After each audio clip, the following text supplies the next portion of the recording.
मित्रों, आप सभी तो यह जानते ही होंगे कि हिंदू धर्म में साल में 4 नवरात्रि मनाई जाती है, जिनमें चैत्र और शारदीय नवरात्रि का काफी अधिक महत्व है। और आप सभी ने देखा होगा कि नवरात्रि के पहले दिन कलश स्थापन किया जाता है और फिर किसी मिट्टी के पात्र में जो बोते हैं। लेकिन क्या आप जानते हैं कि नवरात्रि के पहले दिन चौक क्यों बोया जाता है? अगर नहीं तो इस वीडियो को अंत तक जरूर देखें। नमस्कार दोस्तों, जीतू भैया व्लॉगर्स पर आपका एक बार फिर से बहुत बहुत स्वागत है। मित्रों, ऐसा माना जाता है जो बोने की परंपरा शाकंभरी देवी से जुड़ी हुई है, जिससे जुड़ी कथा का वर्णन दुर्गा सप्तशती से किया गया है। दुर्गा सप्तशती के 11वें अध्याय में वर्णित कथा के अनुसार देवी और देवताओं की स्तुति से प्रसन्न होने पर शाकंभरी देवी सभी देवी देवताओं से कहती है कि देवताओं, जब पृथ्वी पर 100 वर्षों के लिए वर्षा रुक जाएगी और पानी का अभाव हो जाएगा, उस समय मुनियों के स्तवन यानी स्तुति करने पर मैं पृथ्वी पर अयोनिज रूप में प्रकट होंगी और अपने 100 नेत्रों से मुनियों को देखूंगी। अतः मनुष्य शताक्षी नाम से मेरा कीर्तन करेंगे।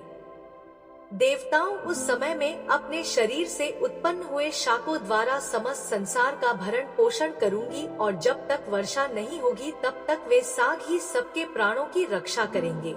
ऐसा करने के कारण पृथ्वी पर शाकंभरी के नाम से मेरी ख्याति होगी और ऐसा माना जाता है कि देवी के शरीर से उत्पन्न हुए शाक चौही थे और इसीलिए हिंदू धर्म में कोई भी शुभ काम चौके बिना अधूरा माना जाता है।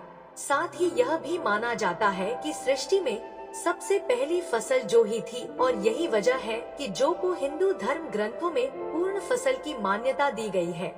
हिंदू धर्म ग्रंथों में वर्णित कथा के अनुसार एक बार देवगुरु बृहस्पति ने ब्रह्मा जी से सवाल किया कि है ब्रह्मा, नवरात्रि क्यों मनाई जाती है? तब ब्रह्मा जी ने कहा, बृहस्पति, तुम्हारे इस प्रश्न का हल इस कथा में छुपा है।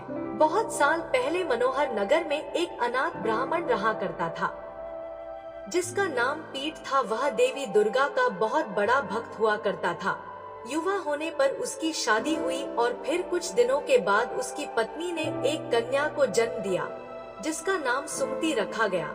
जब उस कन्या को ज्ञान हुआ तो जब भी पीठत देवी दुर्गा की पूजा अर्चना करता वह कन्या वहां बैठी रहती।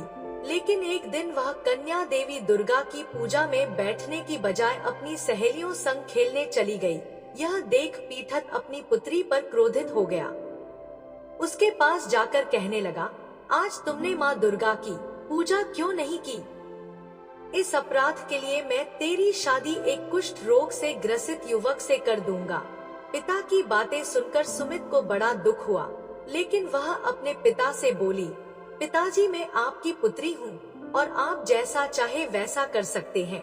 अगर मेरे भाग में कुष्ठ रोगी पति ही लिखा होगा तो मैं क्या कर सकती हूँ? क्योंकि जो इंसान जैसा कर्म करता है उसे वैसा ही फल प्राप्त होता है। क्योंकि कर्म करना मनुष्य के अधीन है पर फल देना ईश्वर के अधीन है।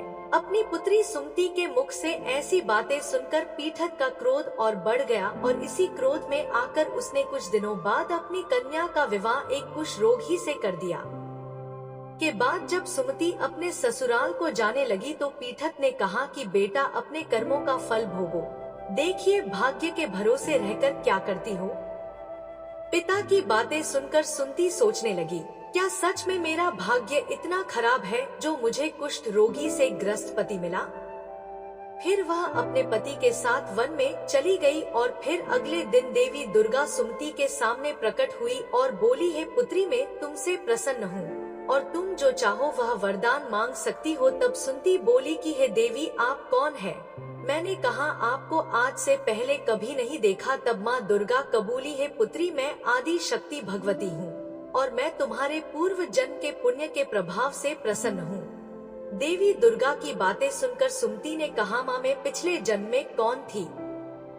कृपया मुझे विस्तार से बताइए। देवी बोली, पुत्री, पिछले जन्म में तुम भेल की पत्नी थी। एक दिन तुम्हारे पति ने चोरी की और सिपाहियों ने तुम दोनों को पकड़कर कारागार में बंद कर दिया। उन लोगों ने तुम दोनों को भोजन भी नहीं दिया। उस समय नवरात्र का दिन चल रहा था और तुम दोनों ने नवरात्र के दिनों में कुछ भी नहीं खाया और ना ही जल पिया था।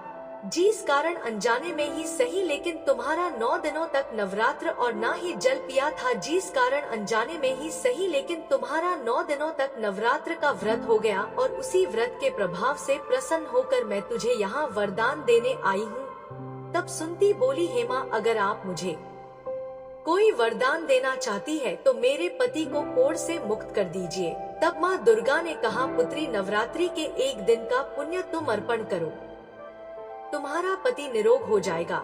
फिर सुमति ने ऐसा ही किया और उसका पति निरोग हो गया। यह देख सुमति देवी की स्तुति करने लगी। सुमति की बातें सुनकर देवी बहुत प्रसन्न हुई और फिर नवरात्र व्रत की विधि विस्तार से बताते हुए कहा, है पुत्री नवरात्र में 9 दिन तक विधि पूर्वक व्रत करना। यदि दिन भर का व्रत ना कर सके तो एक समय भोजन करे, विद्वान ब्राह्मणों से पूछकर खट स्थापन करे और महाकाली, महालक्ष्मी, महासरस्वती देवी की मूर्तियां स्थापित कर उनके विधि विधान पूजा करें और पुष्पों से विधि पूर्वक अध्ययन इन 9 दिनों में जो कुछ दान कर